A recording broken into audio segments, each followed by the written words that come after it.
നമസ്കാരം, ജന്മഭൂമിയിലേക്ക് സ്വാഗതം.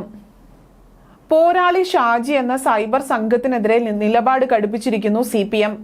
പോരാളി ഷാജിയുടെ അഡ്മിൻ ആരെന്ന് വെളിപ്പെടുത്തണമെന്നും മറനീക്കി പുറത്തു വരണമെന്നും CPM കണ്ണൂർ ജില്ലാ സെക്രട്ടറി MV ജയരാജൻ ആവശ്യപ്പെട്ടിരിക്കുന്നു.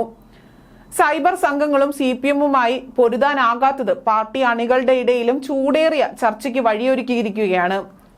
ഇടതുപക്ഷമെന്ന് നമ്മൾ കരുതുന്ന സമൂഹ മാധ്യമത്തിലെ പല ഗ്രൂപ്പുകളും വിലയ്ക്ക് വാങ്ങിയെന്നാണ് ജയരാജൻ പറഞ്ഞത്.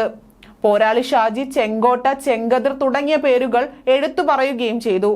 ഇതോടെ കടുത്ത വിമർശനവുമായി പോരാളി ഷാജിയുടെ ഫേസ്ബുക്ക് പേജിൽ CPMനെതിരെ പോസ്റ്റ് വന്നു. അങ്ങാടിയിൽ തോറ്റതിന് അമ്മയുടെ നെഞ്ചത്തേക്കല്ല കയറേണ്ടത്. ഞങ്ങൾ ആരുടെയും പൈസ വാങ്ങിയിട്ടുമില്ല, വാങ്ങുകയുമില്ല. പൈസ വാങ്ങി കുനിഞ്ഞു നിൽക്കാൻ ഞങ്ങൾക്ക് ബിനാമി ബിസിനസ്സുമില്ല. നേതാക്കൾ ദന്തഗോപുരങ്ങളിൽ നിന്നിറങ്ങി ജനങ്ങൾക്കൊപ്പം നിൽക്കണം.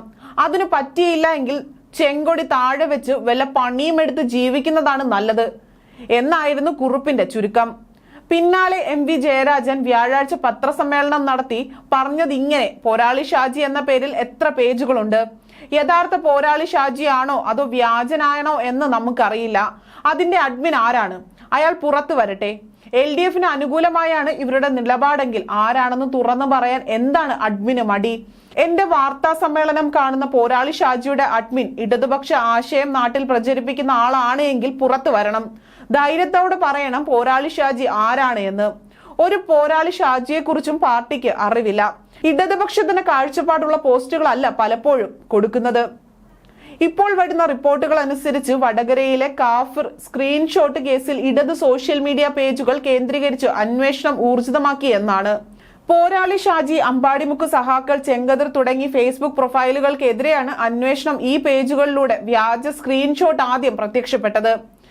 CPIM കണ്ണൂർ ജില്ലാ സെക്രട്ടറി MV ജയരാജൻ പോരാളി ഷാജി പോലുള്ള സൈബർ പോരാളികളെ തള്ളിപ്പറഞ്ഞതും അന്വേഷണത്തിന്റെ ഗതി ബോധ്യപ്പെട്ട ശേഷമാണ്.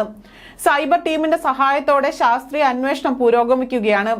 ഫേസ്ബുക്കിൽ നിന്ന് വിവരങ്ങൾ ശേഖരിച്ച ശേഷം അറസ്റ്റിലേക്ക് കടക്കും. കാഫിർ പരാമർശം ഉൾപ്പെടെ പോസ്റ്റുകൾ നീക്കം ചെയ്തതിന് ഫേസ്ബുക്കിന്റെ ഡോണർ ഓഫീസറെ പ്രതി ചേർത്തിട്ടുണ്ട്.